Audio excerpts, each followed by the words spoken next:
IT job కోసం try చేస్తున్నారా? Coding ట్యూటర్లో ట్రైనింగ్ తో పాటు స్టైఫండ్ అండ్ 100% జాబ్ గ్యారంటీ.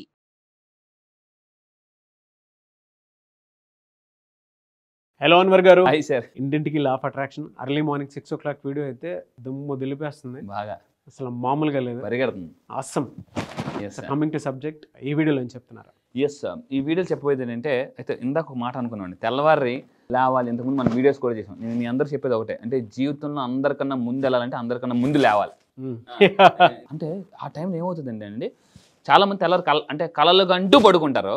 తెల్లవారు 6 గంటలకు మీరు లేచిన వీడియో వింటున్నారంటే ఆ కళలు నిజం చేసుకోవడానికి మీరు పని చేస్తున్నారని అర్థం. చాలామంది పడుకుని ఎక్కువ డ్రీమ్స్ ఎప్పుడు వస్తాయంటే మార్నింగ్ 4, 5, 6 ఆ టైంలో వస్తాయండి జనరల్గా. కానీ ఆ కళ నిజం చేసుకోవడానికి చాలామంది లేచి నా క్లాసెస్కి వస్తున్నారు, నేర్చుకుంటున్నారు. ఎందుకంటే మార్నింగ్ లేచినప్పుడు ఏమవుతుందంటే డే అంతా చాలా ఎక్కువ టైం ఉన్నట్టే అనిపిస్తుంది మనకి. సో లా ఆఫ్ అట్రాక్షన్ అంటే టాపిక్ ఏంటంటే కెరీర్ ఎలా బూస్ట్ చేసుకోవాలి. ఎందుకంటే చాలామంది జాబ్ వచ్చిన తర్వాత చాలా చేద్దాం అనుకుంటారు, కానీ జాబ్ వచ్చిన తర్వాత అర్థమవుతుంది జాబ్ తప్ప ఏం చేయలేమని. సో ఎందుకంటే ఎలా ముందుకెళ్ళాలో తెలియదు, ఏ స్కిల్ పెంచుకోవాలో తెలియదు. అంటే ఇక్కడ నేను చెప్పేది లా ఆఫ్ అట్రాక్షన్ ద్వారా వర్కింగ్ ప్లేస్ ఎలా ఉంటే అటువంటి పీపుల్, అటువంటి టీమ్, అటువంటి వర్కింగ్ పీపుల్ కూడా మనం అట్రాక్ట్ చేయొచ్చు. సో ఇప్పుడు అంతా కూడా రెసిషన్ బాగా నడుస్తుంది. అంటే ముందుగానే జాగ్రత్త పడండి రెసిషన్. ఎందుకంటే చాలామంది జాబ్ పోయిన జాబ్ ఎత్తుక్కుంటారు. బట్ మల్టిపుల్ స్కిల్స్ ఉంటే మనకి ఎప్పుడైనా అటాక్ వచ్చినా కూడా, అంటే ఏదైనా రెసిషన్ జరిగినా కూడా వెంటనే మన కెరీర్ని ఫాస్ట్గా బిల్డ్ చేసుకుని వెళ్ళిపోవచ్చు.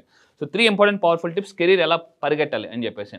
సో ఏంటంటే ఫస్ట్ పాయింట్, ఇది నేను చెప్పే టెక్నిక్ ఫాలో అయితే సెక్యూరిటీ ఉంటుంది, జాబ్ అనేది సెక్యూరిటీ ఉంటుంది. అండ్ ఇక్కడ చూడండి అక్కడ తిరుగుతుంది కదా, 360 degrees కెరీర్ రొటేట్ అవుతూనే ఉంటుంది అనమాట. సో గ్లోబ్ రొటేట్ అయినట్టు. సో అయితే ఏం చేయాలి? టిప్ నెంబర్ 1, ఎక్కడైతే మీ వర్కింగ్ ప్లేస్ ఉందో, కొంతమంది ఇప్పుడు అంతా కూడా వర్క్ ఫ్రమ్ హోమ్ కూడా చేస్తున్నారు. వర్క్ ఫ్రమ్ హోమ్ ఏదైతే డెస్క్ ఉందో, చాలామంది ఏం చేస్తారంటే వర్క్ ఈ మన టేబుల్స్ మీద కాకుండా మమ్మల్ని మంచాల మీద, చిన్న సోఫా సెట్ల మీద చేస్తుంటారు. అక్కడ కూర్చుని మటన్ వేసేసుకొని చేస్తుంటుంటారు. అలా చేయకూడదండి. చాలామంది నేను అబ్జర్వ్ చేస్తే వర్క్ ఫ్రమ్ హోమ్ చేసేవాళ్ళు ఏం చేస్తారంటే సోఫాలో కూర్చొని దివాన్ కట్ట మీద కూర్చొని అక్కడ వర్క్ చేస్తుంటుంటారు. నో, సెపరేట్గా ఒక వుడెన్ టేబుల్ వేసేసుకొని అక్కడ ఎలా ఉండాలంటే, ఎందుకంటే ఇక్కడ వుడ్ ఎలిమెంట్ అంటారు, గ్రీన్ వుడ్ ఎలిమెంట్. వుడ్ అంటే even money is also would element. ఎందుకంటే చాలామంది అంటారు డబ్బు ఏం చెట్లకు కాస్తుందా అంటారు, కానీ డబ్బు చెట్లకే కాస్తుంది. ఎందుకనంటే పేపర్ చెట్టు నుంచి వస్తుంది. సో అందువల్ల ఏం చేయాలంటే ఎగ్జాక్ట్లీ. సో మీరు చేసే వర్క్ ప్లేస్లో వుడ్ ఎలిమెంట్స్ ఎక్కువగా పెట్టుకుంటే దీనివల్ల ఏమవుతుందంటే గ్రోత్ చాలా బాగా డెవలప్ అవుతుంది. చాలామంది లైఫ్లో అబ్జర్వ్ చేస్తే కరోనా ముందు ఎలా ఉన్నారో ఇప్పుడు కూడా అలాగే ఉన్నారండి. పెద్దగా ఏం లేదు, అంటే వాళ్ళు కసి పెరుగుతుంది కానీ ఇన్కమ్ పెరగడం లేదు. సంపాదించాలని కసి పెరుగుతుంది కానీ ఖర్చులు పెరుగుతున్నాయి కానీ ఇన్కమ్ పెరగట్ల. ఈ రోజుల్లో ఈవెన్ మౌంటైన్ సింగ్ అహుల్వాలి అప్పుడు అతను చెప్పారండి, మనకి మీ ఎక్స్పెన్సెస్ ఎంత పెరుగుతుందో దానికన్నా తక్కువ ఇన్కమ్ పెరుగుతుందట. చాలామంది ఇది నా క్లాసెస్కి వచ్చినప్పుడు కూడా నేను రీసెర్చ్ చూపిస్తాను అనమాట. చేసే వర్క్ ప్లేస్ ఒక డెస్క్ ప్లేస్ ఉండాలి, కంపల్సరీగా అక్కడ ఒక మొక్క ఉండాలి. సో అంటే మొక్క అంటే ఎందుకు, ఇప్పుడు ఇది ఉందండి, ఇది పెరుగుతుందా? పెరగదు. పెన్ను పెరుగుతుందా? పెరగదు. మనం చేసే వర్క్ ప్లేస్లో పెరిగేది ఒక్కటే మొక్క. ఎప్పుడైతే మొక్క పెరుగుతుందో that's a positive energy. Even మన థాట్ ఎనర్జీ కూడా దాని మీద ఇంపాక్ట్ చూపిస్తుంది. సింపుల్, మన టేబుల్ మీద మొక్క పెరగట్లేదు అన్నా కూడా అది మన థాట్ ఎనర్జీ మీద ఇంపాక్ట్ చూపిస్తుంది అనమాట. అంటే మన థాట్ ఎనర్జీ దాని మీద చూపిస్తుంది. నేను క్లాసెస్లో మొక్కలు తీసుకొని రమ్మని చెప్తాను. మన థాట్ ఆ మొక్కల మీద ఎలా పనిచేస్తుందో నేను ప్రాక్టికల్గా చేసి చూపిస్తాను అనమాట క్లాసెస్లో. సో అందువల్ల ఏంటంటే చేసే ప్లేసెస్లో వుడ్ ఎలిమెంట్స్ ఎక్కువగా పెట్టుకోవాలి, మొక్కలు పెట్టుకోవాలి, నేచర్తో కనెక్ట్ అవ్వాలి, ఒక టేబుల్ మీద చేసుకోవాలి, అది కంపల్సరీ. సో ఇంకొకటి ఏంటంటే ఎప్పుడైతే వర్క్ ప్లేస్లో దీన్ని పెడతామో డెసిషన్ బాగా తీసుకుంటారు. నేను ఒక రీసెర్చ్ చేశానండి, అంటే గ్రీన్కి మెమరీకి సంబంధం ఏంటి, డెసిషన్ మేకింగ్ స్కిల్స్ కానీ లాజికల్ థింకింగ్ కానీ ఇలాంటివన్నీ చూస్తే ఇప్పుడు అంతా కూడా అంటే ఇప్పుడు ప్రపంచం అందరూ ఏం చేస్తున్నారంటే think out of the box. మీరు ఎప్పుడు కూడా అవుట్ ఆఫ్ ద బాక్స్ నుంచి ఆలోచించాలి. చాలామంది ఏంటంటే ఇది చేయలేమంటారు, ఈ అవుట్ ఆఫ్ ద బాక్స్ ఆలోచించి ఎలా చేయగలం, దీన్ని ఎలా చేయగలం, ఎవరు చేయగలరు అంటే ఈ రోజులు ఎలా ఉండాలంటే కృష్ణుడిలాగా ఉండాలి. ఎందుకంటే అటుపక్క దుర్యోధనుడు వస్తే ఇటుపక్క అర్జునుడిని పంపడండి కృష్ణుడు. మావా నన్ను వదులు, బావా నన్ను వదులు, ఇలా అంటే కృష్ణ నన్ను వదిలేనగానే అర్జున ఇది నీ పని కాదు, దుర్యోధన్ని ఫేస్ చేయగలిగేది ఇక్కడ భీముడు మాత్రమే అని చెప్పేసి ఆ దుర్యోధనుడికి భీముని సెట్ చేస్తాడు అనమాట.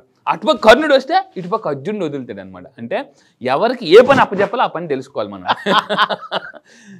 దీన్ని కార్పొరేట్ స్కిల్స్ అంటారు. 3D formula, deal, delegate, dump. అంటే ఎవరికి ఏ పని డీల్ చేయాలి, ఏది మీరు డెలిగేట్ చేయాలని తెలుసుకోవాలి. అంటే ఏది మీరు డీల్ చేయాలి, ఏది డెలిగేట్ చేయాలి, రివర్స్ చేస్తారు కొంతమంది. అప్పచెప్పాల్సి పని వీళ్ళు చేస్తారు, వీళ్ళు చేయాల్సిన పని వాళ్ళకి అప్పచెప్తారు. సో అందువల్ల ఏమైందంటే లాస్ట్గా డిలీట్ ఇవి ఎలా చేయాలని క్లాసెస్ నేను బాగా నేర్పిస్తానండి. సో ఈ విధంగా నెక్స్ట్ ఇంకొకటి ఏంటంటే టిప్ నెంబర్ 2కి వెళ్ళే ముందు మన వర్క్ చూడండి అక్కడ ఎంత బాగుందండి, చాలా ఉండదు. ఈవెన్ కొంతమంది ఎలా ఉంటుందంటే డ్రెస్సింగ్ టేబుల్ ఉంటుంది, డ్రెస్సింగ్ టేబుల్ చాలా వరస్ట్గా ఉంటుంది అనమాట. ఈవెన్ అంటే పౌడరు ఫేస్ మీద తప్ప మొత్తం అక్కడే ఉంటుంది.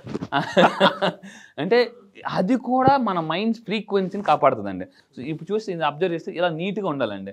నేను ఎక్కువగా కొన్ని హోటల్స్కి, రెస్టారెంట్స్కి మీ అందరూ చేయాల్సిన పని ఏంటంటే ఎక్కడైనా రెస్టారెంట్స్కి వెళ్ళేటప్పుడు, హోటల్స్కి వెళ్ళేటప్పుడు వాటిని అబ్జర్వ్ చేస్తూ ఉండాలి. అక్కడ వర్కింగ్ ప్లేస్ ఎలా ఉంది అని చెప్పేసి అలా అబ్జర్వ్ చేస్తే నేను చాలా హోటల్స్కి వెళ్తాను, రెస్టారెంట్స్కి వెళ్తాను, స్టార్ హోటల్స్కి వీటికి వెళ్ళినప్పుడు ఫస్ట్ నేను చూసేది అంటే అక్కడ కూర్చొని ప్రశాంతంగా ఎప్పుడు వెళ్ళేటప్పుడు ప్రశాంతంగా కూర్చొని అక్కడ మొత్తం చూడండి. ఎస్పెషల్లీ హాల్, ఈవెన్ ఒక షాపింగ్ మాల్స్కి వెళ్ళేటప్పుడు అసలు అక్కడ అట్మాస్ఫియర్ ఎలా ఉంది, చాలా ప్లెజెంట్గా ఉంటుంది అనమాట.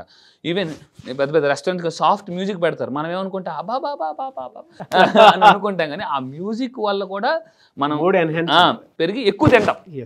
అది జనరల్గా సైంటిఫిక్ రీజన్ అనమాట. సో ఈ విధంగా ఇలా పెట్టుకోవాలి చేసే వర్క్ ప్లేసెస్. ప్లాంట్స్ ఉండాలి, వుడెన్ ఫర్నిచర్ ఉండాలి, గ్రీన్ కలర్ పెయింట్. ఇప్పుడు కొంతమంది ఎలా ఉంటారంటే వర్క్ చేస్తుంటారండి, ఎదురుగా వాల్ ఉంటుంది, ఖాళీగా ఉంటుంది, దాని మీద ఏం ఉండదు. అలా కాకుండా ఎదురుగా మంచి నేచర్ సీనరీస్ కానీ వెల్త్ సింబల్స్ కానీ పెట్టుకుంటే మనం ఆటోమేటిక్గా లేదా ఒక ఇన్స్పిరేషన్ మన లైఫ్లో ఎవరికి ఎలా ఎదగాలనుకుంటున్నామో ఆ పర్సన్ ఎదురుగా పెట్టుకుని చేయాలి. మహేంద్ర సింగ్ ధోని టెండూల్కర్ ఫోటో పెట్టుకున్నాడండి, ఈవెన్ విరాట్ కోహ్లీ టెండూల్కర్, ఇలాగా రకరకాలు అనమాట. అలా పెట్టుకుని మనం వర్క్ చేస్తుంటే మనకు అప్పుడప్పుడు ఏమవుతుందంటే ఇన్స్పిరేషన్ వస్తుంటుంది, ఆ విధంగా ఆ పర్సన్ చూస్తుంది. Next principal number 2, keep your space well maintain. ఇక్కడ ఈ పిక్చర్ అందరూ జాగ్రత్తగా చూడండి, ఎంత నీట్గా ఉందండి. కొంతమంది ఎలా ఉంటుందంటే మార్కర్ ఎక్కడ పెట్టావు, మార్కర్ తెలియదు, వాళ్ళకే తెలియదు, వాళ్ళ డెస్కే వాళ్ళ మార్కర్ ఎక్కడ ఉంటుందో తెలియదు. ఇలా నీట్గా ఇది చూస్తే ఎలా ఉండాలంటే నీట్గా ఉండాలి. అలా నీట్గా ఉండేటప్పుడు మనకి కస్టమర్స్ వచ్చినా, క్లయింట్స్ వచ్చినా వెంటనే అట్రాక్ట్ అవుతారు, వావ్ ఎంత బాగుందని చెప్పేసి.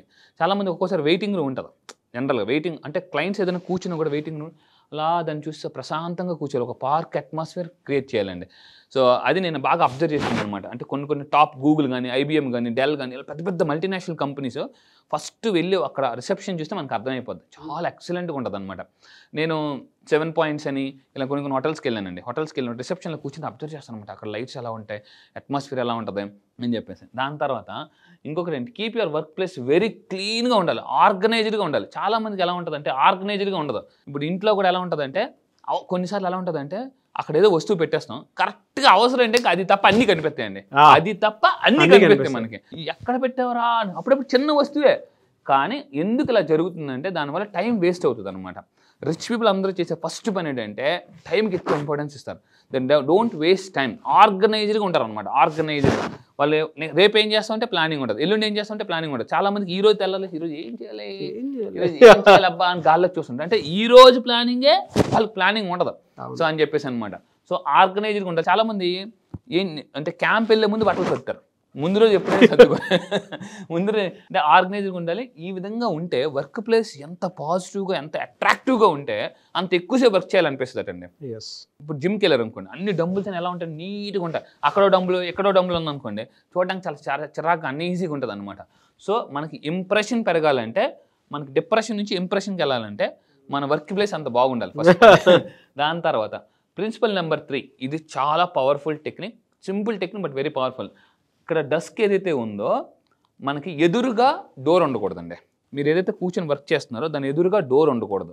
డోర్కి కొంచెం ఇలా కూర్చోవాలి. ఎందుకంటే చిన్నప్పుడు మనకి కిటికీ దగ్గర ఎవరిని కూర్చునేవారు కాదు టీచర్లు, కిటికీ దగ్గర కూర్చోకరండి. ఎందుకంటే వెళ్ళిపోయిన అందరం చూస్తుంటాం, ఎవరు వచ్చారు, ఎవరు వెళ్ళారు, ఎవరు వచ్చారు, ఎవరు వెళ్ళారని. చిన్నప్పుడు మా ఫ్రెండ్ ఉండేవాడు, SFIలు వచ్చిందంటే ఆడికి పండగ. SFIలు వచ్చి ఎందుకంటే సెలవు ఇస్తారు కదరా అని చెప్పేసి ఎవడైనా SFIలు వచ్చారంటే అందరు పుస్తకాలు మూసేవారు అనమాట. పుస్తకాలు మూసేసి అని చెప్పేసి, ఎందుకంటే SFIలు వచ్చిన ఆ రోజు కాలేజ్ స్కూల్ సెలవు అని తెలిసి నేను కూడా కావాలని మన క్యాంపస్లో అన్ని డిపార్ట్మెంట్లు తిరిగి అందరినీ బయటకు పంపించారు, కానీ మా డిపార్ట్మెంట్కి వచ్చేటప్పటికి రావట్లేదు. అరే ½ an hour అయిపోయింది రావట్లేదు, 1 hour అయింది రావట్లేదు.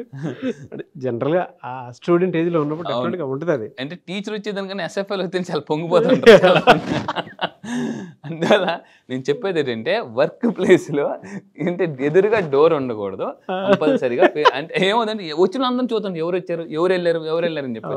మా ఫ్రెండ్ చిన్నప్పుడు వాడి స్టడీస్ బాగా తగ్గిపోయింది, ఎందుకంటే ఆ కిటికీ దగ్గర ఎప్పుడైతే మార్చారో అందరూ చూసి కూడా అనమాట ఎవరు వెళ్ళారు ఎవరు. కొంతమందికి ఎలా ఉంటుంది స్కూల్ కాలేజీలో ఎదురుగా అపార్ట్మెంట్లు కనిపిస్తుంటాయి, అక్కడ ఎవరు ఉన్నారు ఎవరు ఏం చేస్తున్నారు ఇలా అన్ని అన్నెసెసరీ అన్నీ డిస్టర్బ్ అవుతుంటాం అనమాట. సో మీ ఇంట్లో మీ పిల్లలు కూడా చదివేటప్పుడు కిటికీ దగ్గర కూర్చోకుండా ఎదురుగా వాల్ ఉండాలి, బట్ దానికి ఒక ఇన్స్పిరేషన్ ఫోటో ఉండాలి. ఇక్కడ ఏంటంటే మెయిన్గా డోర్ ఉండకూడదు. ఇంకొకటి అంటే మనం ఏదైతే ఇప్పుడు వర్క్ చేస్తున్నాం మనం వెనకాతలు కంపల్సరీగా కిటికీ ఉండకూడదండి. అది కూడా ఎలా ఉండాలి, వాల్ ఉండాలి కంపల్సరీగా. ఇది ఒక టెక్నిక్ అనమాట, లా ఆఫ్ అట్రాక్షన్లో వాల్ ఉండాలి. సో ఆ వాల్ మీద కొన్ని ఏమంటే ఇన్స్పిరేషనల్ పిక్చర్స్ వేసుకోవాలి. అవి ఏ పిక్చర్స్ వేసుకోవాలని నేను క్లాసెస్లో గైడ్ చేస్తుంటాను. దాని తర్వాత అయితే ఈ విధంగా పొజిషన్ ఒక్కోసారి ఏమవుతుందంటే సెక్యూరిటీ కంట్రోల్. అంటే ఇప్పుడు వర్క్ చేసేటప్పుడు మనం మ్యాథ్స్ చదివేటప్పుడు కూడా అందుకే ఏమంటారు ఇంట్లో పిల్లలు తలుపులు వేసుకుని చదువు, కొంతమంది అమ్మ సౌండ్ తగ్గించు అని అంటూ ఉంటారు అనమాట. కొంతమంది సాయంత్రం అయ్యేసరికి మొత్తం సీరియల్ అన్ని స్టార్ట్ అయిపోతాయి. చిన్నప్పుడు నేను చిన్నప్పుడు కరెక్ట్ స్కూల్ నుంచి రాగానే అంతరంగాలు 8th క్లాస్లో స్టార్ట్ అయిందండి. 9th క్లాస్ 10th క్లాస్ అమ్మ ఎప్పుడో వద్దామా అని ఇంటర్మీడియట్ అయిపోయింది అయింది అది. అంటే చదివేటప్పుడు కానీ వర్క్ చేసేటప్పుడు కానీ డిస్టర్బెన్స్ లేని ప్లేస్లో వర్క్ చేయాలన్నమాట. దానివల్ల ఏంటి ఇక్కడ మాటలు పక్కనే అని అంటుంటారు అనమాట. అందువల్ల ఏంటంటే వర్క్ చేసేటప్పుడు తలుపు వేసుకుని వర్క్ చేయడం వల్ల అంటే మీకు బెటర్గా ఏదైనా ఇంపార్టెంట్ డిస్కషన్ చేసేటప్పుడు కానీ ఇలా చేస్తే సెక్యూరిటీ అండ్ మన మైండ్ మీద మన కంట్రోల్ ఉంటుంది. ఒక్కోసారి చిరాకు ఉంటుంది అనమాట. కొంతమందికి ఎలా ఉంటుందంటే లాస్ట్ టైం ఒక అతను ఒకరి దగ్గరికి వెళ్ళారటండి. అది కూడా కౌన్సిలింగ్ చేసే పర్సన్. సార్ నాకు కోపం వస్తుంది సార్ అని వీళ్ళు కౌన్సిలింగ్ చేసే పర్సన్ దగ్గరికి వెళ్ళారట.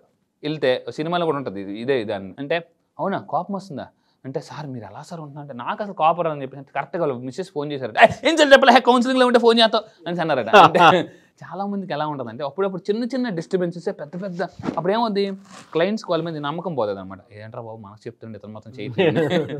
సో అందువల్ల మీ మైండ్ కంట్రోల్ ఉన్నా పీస్ఫుల్గా ఉండాలన్నా కూడా వర్క్ ప్లేస్లో అంటే ఇలాంటి అట్మాస్ఫియర్స్ క్రియేట్ చేసుకుని వర్క్ చేయడం వల్ల మనం మైండ్ ప్రశాంతతని ఎక్కువ అట్రాక్ట్ చేస్తుంటాము.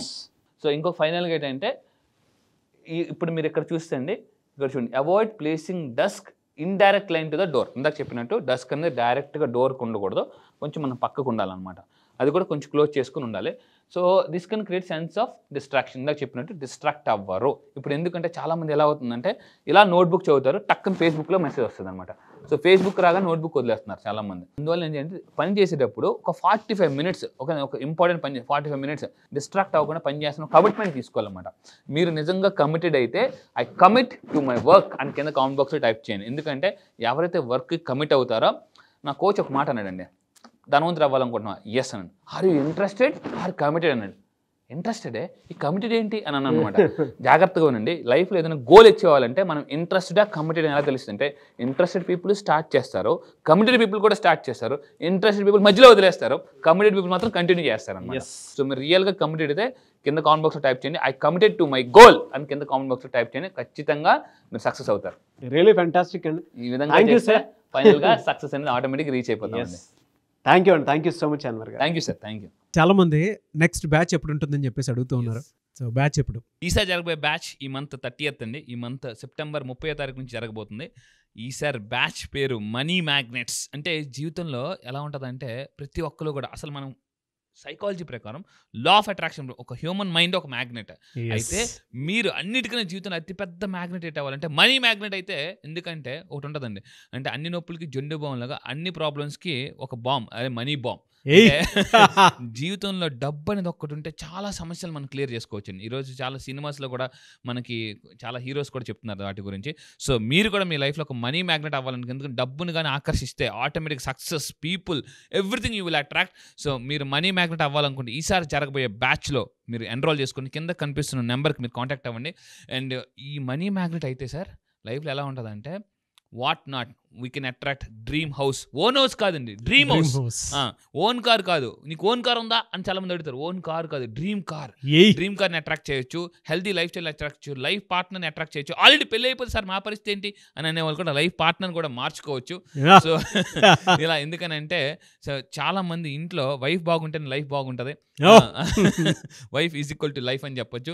సో మీరు నిజంగా ఒక మ్యాగ్నెట్ అవ్వాలనుకుంటే పీపుల్ని అట్రాక్ట్ చేయాలి. బిజినెస్లో ఉన్నారా, సేల్స్లో ఉన్నారా, మార్కెటింగ్లో ఉన్నారా, any business one solution law of attraction. ఎందుకంటే మ్యాగ్నెట్ అయితే పీపుల్ని ఈసారి జరగబోయే మనీ మ్యాగ్నెట్స్ బ్యాచ్లో నేను కొత్త టాపిక్ లాంచ్ చేయబోతున్నా. అదేంటంటే how to attract and influence people. So అదిరిపోయే topic. ఒక స్పెషల్ టాపిక్ లాంచ్ చేస్తున్నాను. Special topic how to attract people మీ బిజినెస్లో and how to influence people అనేది నేను ఈసారి స్పెషల్గా లాంచ్ చేయబోతున్నానండి. ఐస్కంతం లాగినట్టు లాగేయటం మ్యాగ్నెట్. గ్రేట్ బ్యాచ్ అన్న, great batch and eagerly waiting for the batch. Yes, I wish you all the best. So మీరు ఎవరైనా ఎన్రోల్ చేసుకోవాలి అనుకునేటువంటి వాళ్ళు September 30th నుంచి బ్యాచ్ స్టార్ట్ అవబోతుంది. కాబట్టి ఆసక్తి కలిగిన వారు స్క్రీన్ మీద మీ కాంటాక్ట్ నెంబర్ కనిపిస్తుంది, దాన్ని మీరు కాల్ ఆర్ మెసేజ్ వాట్సాప్ చేసి వెంటనే ఎన్రోల్ చేసుకోండి. సో September 30th ఉంటుంది. చాలా పెద్ద బ్యాచ్, అందులో చాలా మంచి కంటెంట్ని కూడా ఆయన యాడ్ చేయడం జరిగింది. I wish you all the best అండి. Thank you sir, thank you so much Anwar గారు. Thank you sir, thank you.